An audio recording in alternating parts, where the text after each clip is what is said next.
సంస్కరణకు శ్రీకారం చుట్టింది. జూన్ 1 నుండి రేషన్ సరుకులు షాప్కు వెళ్లి తెచ్చుకోవాలి. కేవలం వృద్ధులు, వికలాంగులకు మాత్రమే ఇంటింటికి రేషన్ అందిస్తారు. ఇంటి దగ్గరే అందించేలా జగన్ ప్రభుత్వం చేపట్టిన విధానం నచ్చలేదనే ప్రజాభిప్రాయంలో తేలిందని ప్రభుత్వం మాట.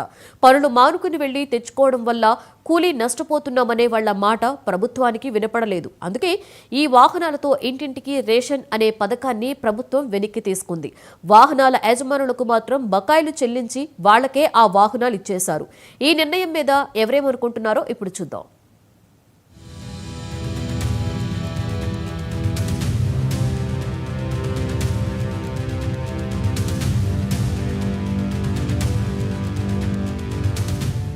ఆంధ్రప్రదేశ్లో 29,000 చౌక దుకాణాల ద్వారా బియ్యం సహా ఇతర నిత్యావసర సరుకులు పంపిణీ చేసేవారు. కార్డుదారులు వాళ్లకు వీలున్నప్పుడు వెళ్లి రేషన్ తెచ్చుకునేవాళ్లు. ఉదయం 8 నుంచి 12 గంటల మధ్య, సాయంత్రం 4 గంటల నుండి 8 గంటల మధ్య రేషన్ షాపులు తెరిచి ఉండేవి. అయితే వైసీపీ ప్రభుత్వం సంచార పంపిణీ వాహనాలతో ఇంటింటికి రేషన్ పంపే పద్ధతి మొదలుపెట్టింది.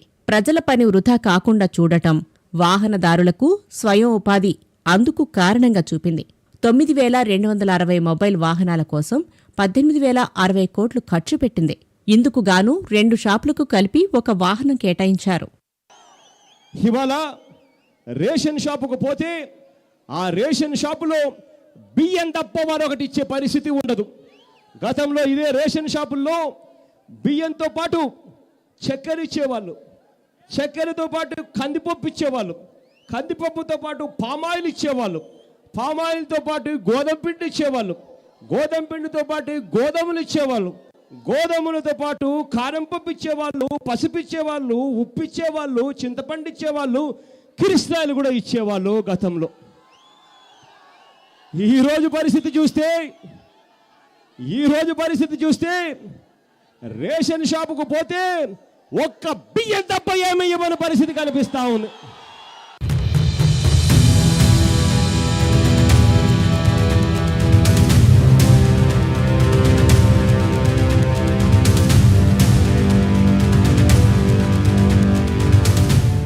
అయితే ఈ విధానం మీద ప్రజల్లో సానుకూలత వ్యక్తం కావటం లేదన్నది కూటమి ప్రభుత్వ అభిప్రాయం. పంపిణీ వాహనదారులకిచ్చే డబ్బు, డీలర్ల కమిషన్ కలిపి భారంగా తయారైందని భావించింది.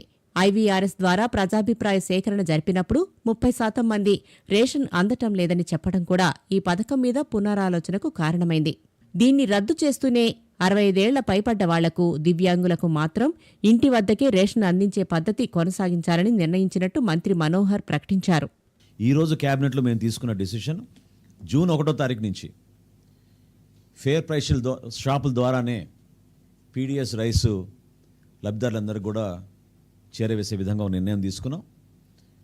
దీంతో పాటు 65 సంవత్సరాల కన్నా ఎక్కువగా ఉన్న వయసులో ఉన్న వృద్ధులకు, అదేవిధంగా దివ్యాంగులకు డోర్ డెలివరీ జరిగేటట్టు ఈరోజు ఒక నిర్ణయం తీసుకున్నాం. ఈ ఫేర్ ప్రైస్ షాప్స్లో కూడా మేము కొత్త యాప్ డిజైన్ చేసాం. రేషన్ చాలా పక్కాగా మేము మానిటర్ చేసుకునే విధంగా నెక్స్ట్ ఫేజ్లో మేము ప్రతి షాప్లో కూడా సీసీ కెమెరాలు కూడా ఏర్పాటు చేసి వాళ్ళ సర్వీసెస్ని మేము పెంచే విధంగా కేంద్ర ప్రభుత్వంతో చర్చించిన తర్వాత ప్రాథమిక అనుమతులు వచ్చినాయి మాకు. ఈ ఫేర్ ప్రైస్ షాప్స్ని చిన్న చిన్న కిరాణా షాపులుగా వాళ్ళు కూడా వ్యాపారం చేసుకునే విధంగా గిరిజన ప్రోడక్ట్స్ కానివ్వండి, కేంద్ర ప్రభుత్వం అందించే ఈ భారత్ ప్రోడక్ట్స్ని ఈ షాపుల ద్వారా మేము వినియోగదారులకి తక్కువ రేటుకు తీసుకొచ్చే విధంగా ఒక నిర్ణయం తీసుకున్నాం.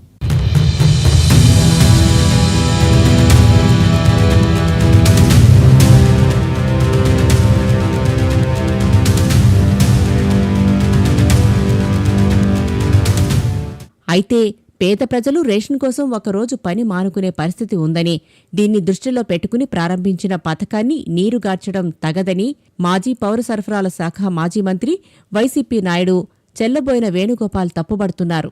ప్రభుత్వం నిర్ణయం తీసుకుంది. పరిపాలనా సంస్కరణలో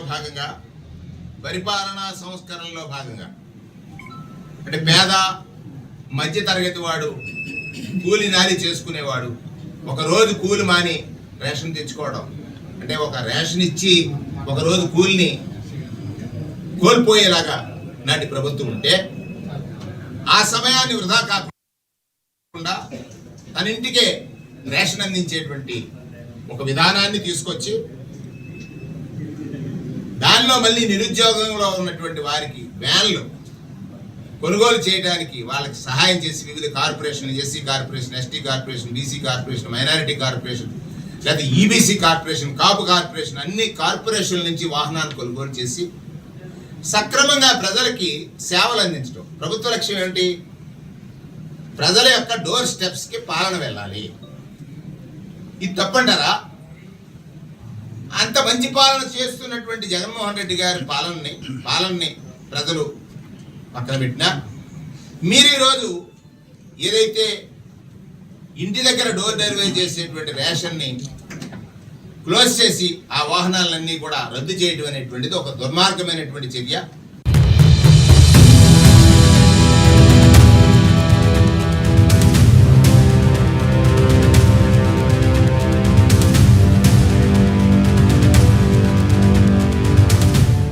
జూన్ 1 నుంచి కొత్త విధానం అమల్లోకి వచ్చేలా ఆంధ్రప్రదేశ్ కేబినెట్ నిర్ణయం తీసుకుంది. కొత్త విధానం ప్రకారం ప్రతి నెల 1 నుంచి 15వ తేదీ వరకు చౌక ధరల దుకాణాలు ప్రజలకు అందుబాటులో ఉంటాయి.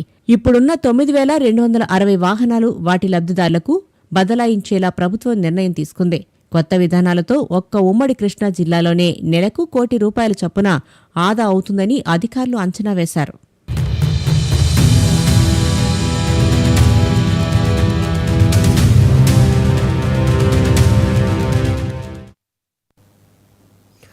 గుంటూరు